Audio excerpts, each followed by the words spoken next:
They were not notifying families because when the health commissioner ultimately resigned, one of the reasons why he resigned is because they found thousands of letters notifying families of lead blood poisoning that were still in the health department and weren't mailed.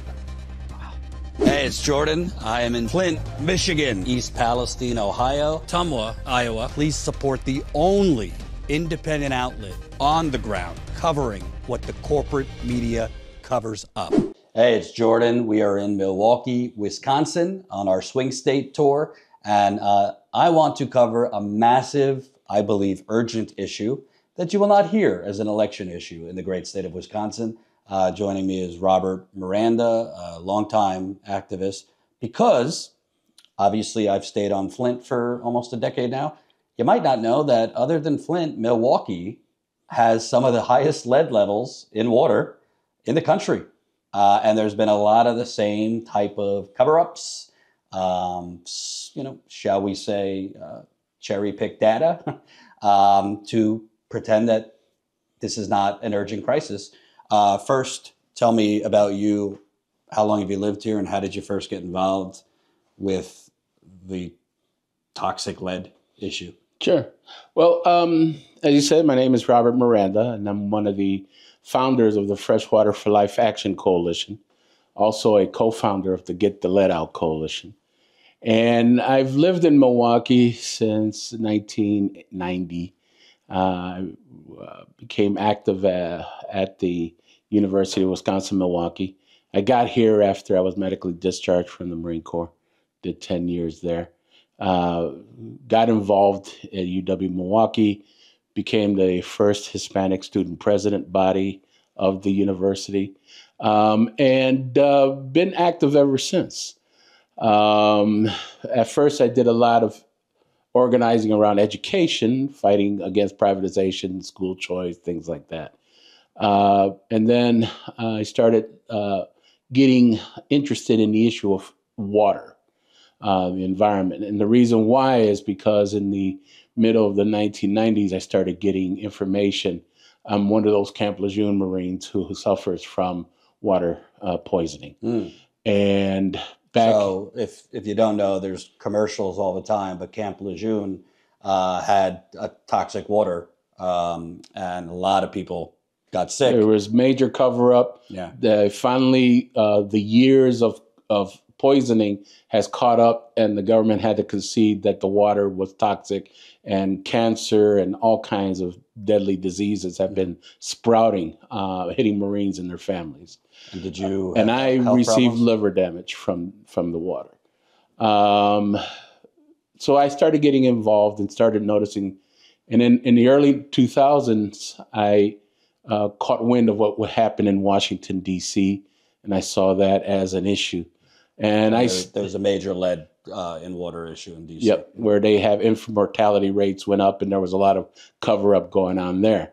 And so I thought, wow, this is really something. So a couple of years passed, and then back in 2014, the city of Milwaukee experienced historic water main breaks. And it was such a big deal. They made a lot of news about it. But I found it interesting that they weren't telling people anything about what this might do to their health, unlike what they did when cryptosporidium hit the Milwaukee back in the early 1990s. And what was that? The cryptosporidium is when this biological contamination of the water occurred and people were dying. Wow. And people were getting sick. And that happened back in like 1992, 1993. So when I saw that they were talking heavily about this water main breaks, I thought to myself, well, that's odd. They're not talking about what this might mean for health. And were they explaining why the water mains were breaking at such rapid? Because they were old, they were, past their year of expiration and things like that. And the weather was unusually cold and things like that. But that's all they were saying. But they didn't say anything about taking precautionary measures to protect yourself. And so I assume they weren't talking about lead either. no, they didn't bring up lead in the cryptosporidium time, because back in 1993, when we saw about 100 deaths, we saw all these people getting sick. The water was full of lead then, but they didn't tell us to filter. And when they were telling us, and when they gave a boil advisory, they didn't advise us that the lead gets worse when you boil the water. Mm-hmm. So people, again, we noticed 20 years later, crime in Milwaukee steadily started to increase. And I just want to say, because a lot of people don't realize this, if you issue a boil water alert, which they did in Flint, to boil all your water, if you have lead in the water, you're just intensifying the concentration of lead. So it's not, it might be removing or lowering bacteria or other things, but certainly not lead. Right. And so when the water mains started breaking, that's one of the things that radiated in my head was, well, we're experiencing a lot of these water main breaks, but they're only telling us what's causing it. They're telling us the water mains are broken. There's historic water main breaks, but they're not telling us to take precautionary measures to use the water. Nor did they say anything about boiling at that time. And I thought to myself, that's odd. So and this was around the 2014. Okay. So I ran into Alderman Joe Davis, who was running for mayor at the time, and he was using the issue of lead pipes as a platform for his campaign, saying that the water was unsafe and it was a hazard. And so I joined up with his campaign and started looking into the issue. And when I started figuring out, the links between lead and water and lead poisoning around 2015, late 2015, early 2016, the reports started coming in that blood lead levels started to rise. There was a rise in blood lead levels. And I said, I wonder if there's a correlation. There might be a link. So, and was the local health department here notifying families of that? They were not notifying families, because when the health commissioner ultimately resigned, one of the reasons why he resigned is because they found thousands of letters notifying families of lead blood poisoning that were still in the health department and weren't mailed. I mean, that's scandalous. Shocking, isn't it? So when we started picking up on things, I knew there was a problem when I saw the health commissioner and Alderman Davis engaged in a discussion on CBS News. And the health department official at the time on air said, he can guarantee that there is no lead in our water. And I knew that was a lie right there. And I said, this is a cover-up going on. Something's going on. And so we decided. And at this time, Flint was already a national. And Flint started. So they were trying to say, we're not like Flint. We're not like Flint. But we are having lead in our water, but your health department commissioner, Milwaukee, is telling the city he can guarantee there's no lead in the water. Right.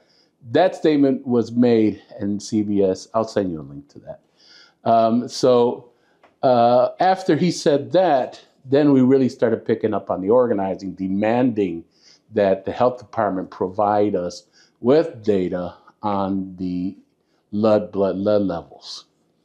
And at the time, the blood lead levels were only associated with lead paint, soil, and dust. They were not even including data from water because, as we found out, they were not testing the water in homes when they were doing environmental health assessments of homes that started experiencing lead blood levels that were increasing. So by law, for a city over 50,000 people, not only are they supposed to add corrosion control chemicals, but you're supposed which they were doing. Yeah. But you're supposed to test. But you're supposed to test when you have, and they weren't doing that. Wow. They only started testing in October of 2017 after we were pushing. Wow. And we said, why aren't you testing? Then they started testing the water in 2017. So there's really no way to know how astronomical the levels were. Exactly. Wow. Now, At that time, unbeknownst to me, when we were fighting, all of a sudden, the mayor of Milwaukee has a press conference blaming me and our organization as being part of a lead paint industry attempt to blame water for lead poisoning instead of lead paint, soil, and dust. And I thought to myself, that's pretty odd. Why would he do that? What does the lead paint industry got to do with anything? Well, after he did that, that's when we found out as organizers and community people that the city of Milwaukee was engaged in a lawsuit against the lead paint industry. Mm. And so it was like, no wonder they're not collecting data, because the lead paint industry could point, we're not the only ones poisoning the city with lead. So it was basically to the city's benefit to focus on lead paint, not water. Exactly. Wow. Exactly. And do you know when they started testing the water, was the testing credible? Because we know in a lot of these communities, the testing was not credible. The testing was the regular, go to the sink in the kitchen, get a little bottle. At first, they were saying, you go ahead and take first draw. And meaning turn the tap on and put the sample bottle right away. Right. Now, The Guardian put out an article saying, at that year, Milwaukee was one of the 33 cities it identified as cheating on its lead blood and its lead water testing. Right. And when that article came out, that's when we really started pushing, going, wait a minute. The Guardian just identified you as one of 33 cities cheating on it. And cheating because they were running the water first? Right. Wow. They were doing the first draw. And for those, it's in my book on Flint, but in Flint, they were literally they were going into people's homes and running the water in some cases for 5 minutes, and then putting the sample bottle in, which just flushes out high levels of lead. Right. The soluble lead gets flooded out, and anything that shows that there was a lot of contamination is gone. So we thought, wow, this is really getting interesting. And so I want to move backwards for a second. Can you talk about this community? Because if they're not testing the water for decades, you got old pipes underneath the ground. Were you seeing in this community high cancer rates, high health problems? We were noticing that the infant mortality here in Milwaukee was pretty high. Mm. And because of what we saw what happened in D.C., we were thinking there may be a link to the infant mortality issue. Yeah. So when we checked to see if the Milwaukee Coroner's Office checks the blood lead levels of infants who were brought in who have passed away, we found that the Milwaukee Coroner's Office does not test for lead in blood for infants. I'm sure they're not testing the mother either. No. Right. No, they weren't. And so we knew that this was just the data to support that primary lead blood level poisoning in Milwaukee is a lead paint, soil, and dust issue was inaccurate, totally. And our suspicions were validated after a number of years passed when the Public Health Foundation conducted an audit of the Milwaukee Health Department lead program and found that the data they were using was insufficient. Mm-hmm. And so we knew for all these years that all those statements made about lead and paint and soil and dust were not supported by the data. Mm-hmm. The city kept saying, well, we have independent studies, we have independent reviews. The same old crap. Nothing peer-reviewed. No scientific study. Nothing. And it's ironic, correct me if I'm wrong, but a lot of times when states and cities cite independent testers, those testers seem to get a lot of funding from the EPA and the state. Exactly. So they're supported by the city. They're supported by the state. They're not going to bite the hand that feeds them. Right. And so a lot of these independent arguments are made using language like we're going to limit exposure. Well, we're like, we don't want to limit exposure. We want to prevent. We want to get rid of this stuff. Well, also another issue might sound in the weeds, but it's kind of important. Most of these cities, they're not doing anything to actually make sure that the homes they're testing have lead pipes coming in. They weren't right. They weren't testing and they weren't checking. Right. As a matter of fact, they only started identifying how many homes in Milwaukee had lead pipes after we started pushing. And when we started pushing, then they created a web page on the Milwaukee Waterworks website identifying homes with lead pipes. Mm-hmm. And let me ask you, when were you able to, at some point, get credible data showing what the levels were? We're still not able to get credible data because the data is still not being collected properly. Our feeling on that is because there is still an appeal issue in the lead paint lawsuit issue. And I think that they don't want to release a lot of data on that because then the lead paint industry will come back and say, you people have been lying throughout this whole process. City of Milwaukee, you're in trouble. Mm-hmm. And so they put the lead paint industry through a ringer, defending itself, when in fact, the city was really hiding a lot of data. Well, the proof's in the pudding. You have children with high blood lead levels. Right. And yes, lead paint was certainly more of a problem in the 70s, 60s, 70s, 80s. But as lead has been removed from paint, it's slowly. And so the other issue that we found interesting is that, okay, why weren't the health department here, why didn't the health department here start testing adults for lead in their blood? And that would have been a real ringer for us because adults aren't known to engage in the lead paint buffet. Right. And they don't go for dessert with a mud pie. Yeah. So, it's like, okay, how are adults being poisoned? And we knew that was an issue because number of community leaders that we worked with, one of them was executive director of the Hunger Task Force, a major non-profit organization here in Milwaukee. She went ahead and decided to test her blood and found that she had 17 micrograms per deciliter of lead in her blood. Just so you know, they say 5 and over is considered urgent. Right. And she had 17. So we were like, so how do you get that? Right. And she found out she had lead pipes. So as the evidence started building up, the administration we were fighting at the time started cracking. People started abandoning ship. The superintendent of Milwaukee Waterworks at the time, who was also a member of the EPA National Science Board, all of a sudden resigned, took off, went to Portland, Maine to work as superintendent of water over there. Mm.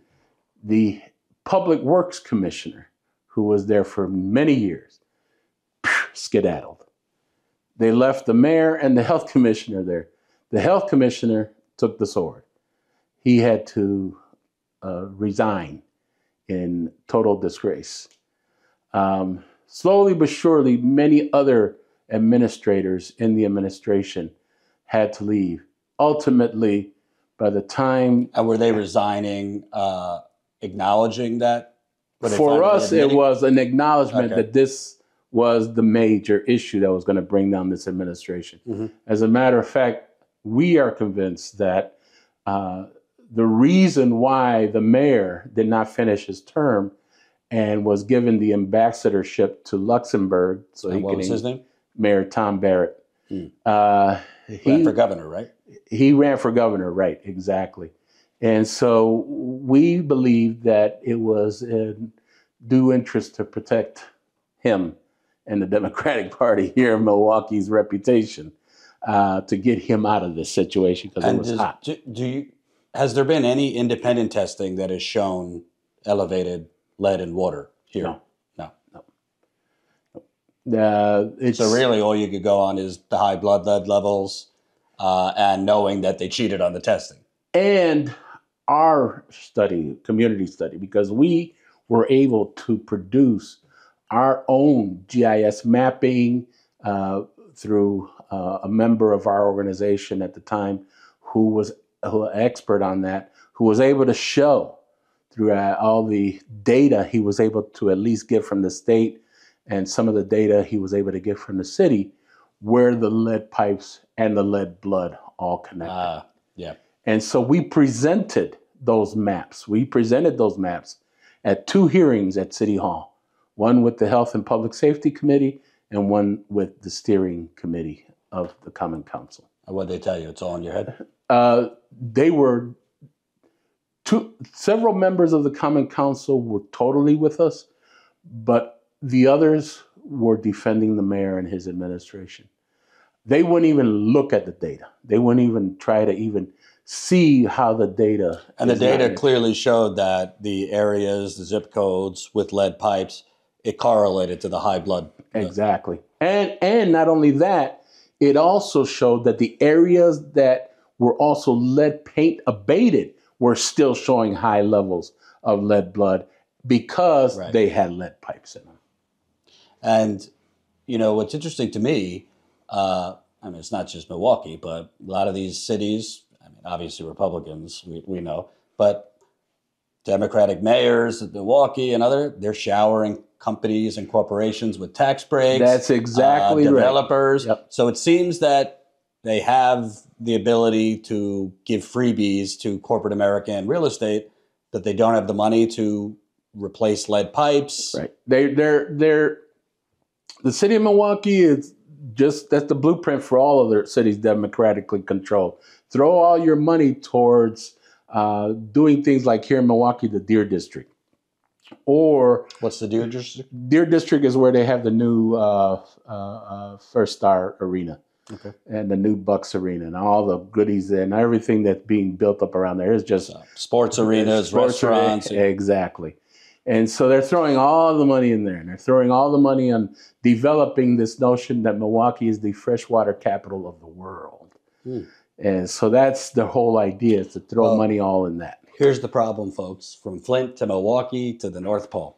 You can have clean water. If it's going through corroded, busted pipes, it ain't going to be clean. Exactly. It's common sense. Exactly. And that was interesting for people of Milwaukee to wake up to, because as we were pushing and it was getting hot, Marquette University eventually invited the professor from Virginia Tech to speak at Marquette University about this issue. And unbeknownst to the mayor and everybody who attended, he actually put up on this big PowerPoint, Milwaukee historically has been a world leader in covering up lead water problems. Wow. And everybody looked at that and looked at the mayor, and his face got beet red when he saw that. And even the guy said, this will probably be the last time Milwaukee invites me to speak ever again. So to you, because you're living and breathing this, you're involved, is the city, I mean, in Flint, they knew the water was toxic and they just, to cover their own asses and this and that. But here, there wasn't like an acute water switch. No. Right? This is because the pipes are old, corroded. Right. Exactly. So based on your experience, do the politicians know that the water is bad and they're just whatever? Or are they incompetent? Because it seems kind of sociopathic to know, oh, there's lead in the water. We're feeding that to kids and animals and elderly and everyone, and to just pretend everything's fine. I tend to believe that in the beginning of our movement, there was a lot of incompetency. There was a lot of relying on the bureaucracy of the city to tell them what's really going on with the water. None of them bothered to investigate. None of them bothered to look into the matter. It wasn't until we started really hitting it, and then Alderman Davis, who was the alderman running for mayor, started also pushing, that maybe a couple of others decided to look into it and started seeing something was wrong. But the vast majority of them at the time were incompetent. Today, I feel that they know. but they're more concerned about their own political careers right now rather than pushing the current mayor to move on this issue faster and remove these pipes quicker. Because these pipes, in our data, when we presented to the city, most of the pipes of Milwaukee were put in between the years of 1850 to 1870. Wait a minute. So the pipes that are delivering water to people... From the water main going to the house, those lead pipes have been put in, majority of them have been put in from between 1850 and 1870. So we're talking nearly 200-year-old pipes. About 150 years old, yep. And that's today still... That is today. We still have many of those pipes that old still servicing. And why this is an urgent crisis, if you're paying attention in Newark, New Jersey, that they have a massive lead issue in the water. And when they were digging up some of those pipes, 1800s. Yep. And so this is just common sense. You don't need to be an engineer. If you have pipes in there that are 150 years old, I mean, when you look inside, it looks like a disease. And if the water is going through, all sorts of stuff is leaching off. And the simple fact that all you got to do is look at the science, and the science says, get rid of these pipes in 70 years. Yeah. It's just common sense. Yeah. But to slow down and to say, well, we don't know if we can make Biden's agenda of getting rid of these pipes in 10 years, to me signals a lack of concern for the health of this community and no concern for our children. And the city right now of Milwaukee is only relying on the federal funding. It's not even contributing its own money to help speed up the process. You're talking about the federal funding that came in the infrastructure. Yep, the ARP. And so it's relying on that only. Now, the state of Wisconsin, we have a problem with the Republican Party who doesn't really give a damn about Milwaukee. Right. As far as they're concerned, all those people in Milwaukee can go to hell and die, and they don't care. But at least the city of Milwaukee has money it can use to support the federal. And correct me if I'm wrong, but the federal law, because Biden's made a big show that this is historic and it's going to replace all the lead pipes, are they forced to use that money, or is this, here's the money, use it if you want it? They're giving the cities the option to do how they want to do it. Which is a problem. Which is a big problem. Because a lot of times you earmark money for X, and suddenly that money is being diverted to all sorts of doing things. Oh, well, we're going to have to, that is tied into what the lead pipe removal agenda is, right, but doesn't necessarily say. I mean, in the case of Flint, that $170 million that went from Congress for Flint water relief, boy, a lot of money started going to law firms and real estate developers and banks, and before you know it, Flint only got like $40 million. So I want to zero in because you mentioned crime, and, you know, Republicans like to use Chicago, the crime, but, I mean, research clearly shows higher crime areas tend to have higher lead. Right. So, and we do have research that came out in Milwaukee about 3 or 4 years ago that showed crime that involved guns and violent crime are linked to people who have had lead issues. Wow. And that study was released about 2 to 3 years ago. And has there been any research into, you know, schools? Because we know lead could stunt learning. Right. There is research out there that show that, but specific research out of Milwaukee showing that, not that I'm aware of. Because the government's basically minimizing it, so they're not trying to. Exactly. They're not. The city has been focused on lead paint, soil, and dust. But when you look at the years that the city was funded to remove lead paint issues from houses, and you compare those years to the numbers of houses that the city actually abated lead paint from, it was minuscule. It was minuscule.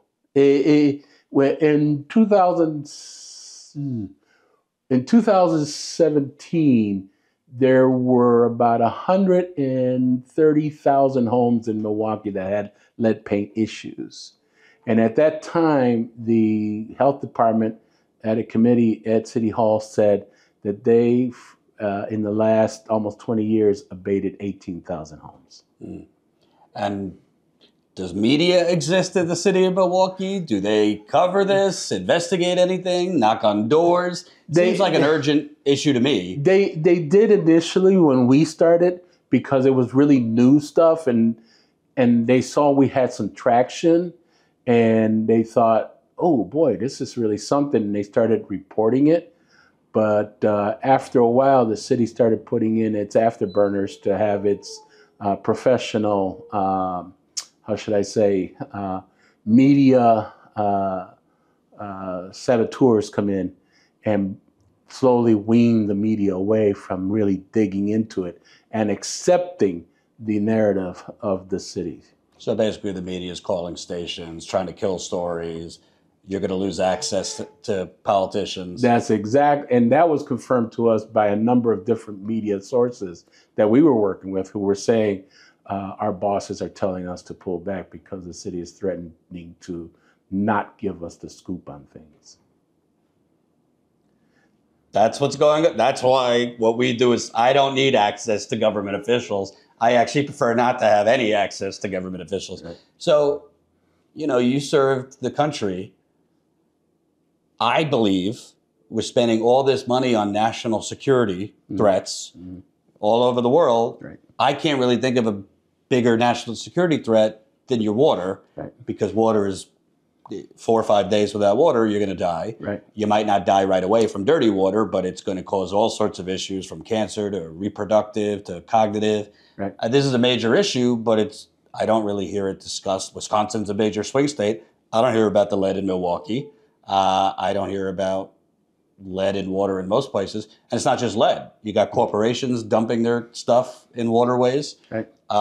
It seems like this is an urgent issue, but it's just been normalized that our kids are... Right, they're trying to make it look like we're doing something about it now. We're doing something about it now.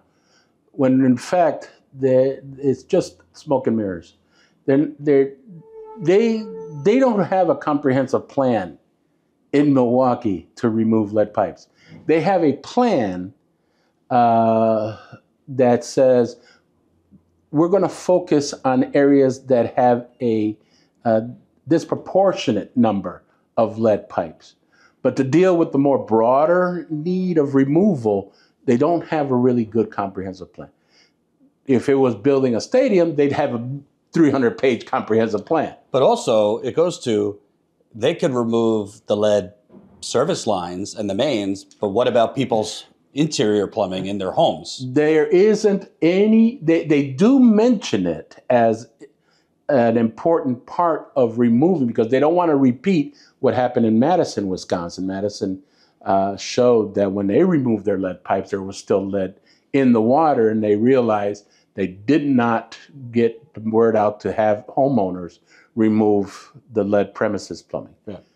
So they know that much, but they don't have a plan on not only removing the lead pipes all around, but then to also visit homeowners and convince them to do something about the lead premises plumbing, providing them with kind of incentives or tax. I was about to say, people can't afford groceries now. Right. It's a lot of money to replace your plumbing. Exactly. In your home. So there's got to be some kind of plan put in place that give homeowners an opportunity to invest in their home, remove the pipes, but maybe they could get like a lead abate or a tax abatement or some kind of an incentive to do it. Right. There's nothing going on there. I mean, what does this say to you that you guys in your organization are trying to protect kids, and you seem to be you're doing the job the government should be doing? Well, we're effective because we've been able to do this in early on, because we were the only group talking about it. We were the only group doing something about it. We were the only group who understood the science, who really understood what was happening here. Where things started to derail is when other groups started forming. And when those other groups started forming, they started partnering with the city. They started becoming friends with the bureaucracy. And so rather than continue the way we were moving, and that is to clean this up, they started going after the money. It became a money grab. It became, how do we partner with the city to get the grants? The good old public-private partnership. Bingo. And so we're still out there doing the independent work, but now we have to deal with this cadre of public-private people who have gotten together in the interest of the money grab. And also, just to kind of crystallize this for the audience, this is a Great Lakes state. Right. You have in your backyard some of the purest, cleanest water on Earth. Biggest source. The Great Lakes provides 20% of the world's surface freshwater. Yet, so the water can be clean when it's coming out of the plant. Right. But if it's going through destroyed pipes, and it's just remarkable. They could snap their finger and replace your pipes. Right. For the money. They could do it easily. And that's what they say to people, the confused people. Well, the water comes from our source, Water Lake, Michigan. It goes through the pipe. It goes through the purification plant. It is clean. It is fresh. It is good. But they don't say until it goes through your lead pipe. Then they don't say that. A plumber said to me in Flint, Jesus can bless the water from the plant. But if it's going through lead pipes, you're on your own. Right. Yes. And so, people are left with this idea that the orthophosphate is enough to protect them. And the orthophosphates, the corrosion control chemicals that they didn't add in Flint, right. And you have to add by law into cities with over 50,000 people. It's basically supposed to create like a protective wall on the pipes wall to prevent lead. Right. But if you got pipes that are from the 1850s, it's not gonna. It's not doing anything. It's not preventing. If it was preventing lead from leaching into the water, we wouldn't have to flush. If it was preventing lead from leaching into water, why are we still finding particles of lead in the water? It's not preventing anything. It slows the corrosion. It's supposed to slow the corrosion. But like you said, these pipes are over 120, 150 years old in some cases. It ain't doing nothing. It's just something to make people give this false sense of security that this so-called corrosion control method is somehow protecting their families enough to receive the water flowing through this pipe. And in Milwaukee's case, that's a bunch of bullshit. I see a common thread. Flint, Milwaukee, Detroit, East Palestine, East Chicago, Indiana I've covered, whether it's the water, the soil, the air. You got toxic water, but you got equally toxic government. Right. These things can't happen without government either intentionally covering it up or looking the other way. Right. And it's really both sides. Republicans don't give a shit about clean water, but you got Democratic mayors, city, and they just are kind of... with Democratic city leaders, is two things. Either they're inept or they're complicit. It's got to be one or the other. Both are bad. And so I am pretty sure that in today's city government of Milwaukee, it's more the complicit than it is ineptness. Not that this is a 2024 presidential election. It should be. But do you feel if Kamala Harris is elected, this will become more of an urgent priority? Because my understanding of it is this money from the infrastructure deal, like we talked about, encourages them to use the money, but doesn't mandate that cities use the money to replace the pipes. If she were smart enough to understand the dynamics of what's going on in these cities, she would be telling them to augment the federal money with their own money as well, to remove these pipes faster. And she would also start telling the EPA to clean up the lead copper rule with much stricter measures to force the cities. If she doesn't do that, then this is just going to be nothing but a money grab. And by the way, the lead copper rule, if you don't know, it's the federal regulation on drinking water. It's totally inadequate. it set the allowable limit for lead at 15 parts per billion. Right. Experts will tell you that's not a public health measurement. That's just about corrosion. Right. Medical people doctors will tell you the allowable limit for lead is 0, particularly for children, which can destroy a growing child's brain. And what has it been stuck in the review process for like 10, 15 years? They're looking at hopefully by the end of this month to release a final revised version. Now, in that final revised version, one of the things we're looking at is basically to see if they put in stronger language on holding accountability issues as well as public education issues to further increase the public's knowledge of the hazard and what it means to their health and things like that. And so we're waiting to see, and it's supposedly about 900 pages that are slowly coming out real soon. So we're waiting to see how much of a change the EPA has done to the lead copper rule. My last question, what's your message to folks in other cities? Because, I mean, Milwaukee is not the only one with pipes that are older than... Yeah. My message is to other cities, before you begin the process of addressing this, get your science, get your facts, get all the data that you can together. Because how do they even go about doing that? They're going to have to basically research it on their own. You can't rely on government to give you things. You're going to have to really put in the work to get this information. And you got to really commit yourself to doing this, because in our case, they attacked us. They attacked us aggressively. They did everything in their power to try to discredit us and make us look like we were nothing but agents of the lead paint industry doing the lead paint industry bidding to take away from the fact that lead paint, soil, and dust is the primary cause of poisoning this city, when we know that there is no data to support that kind of language. So you're going to have thick skin when you start talking about lead and water in these cities.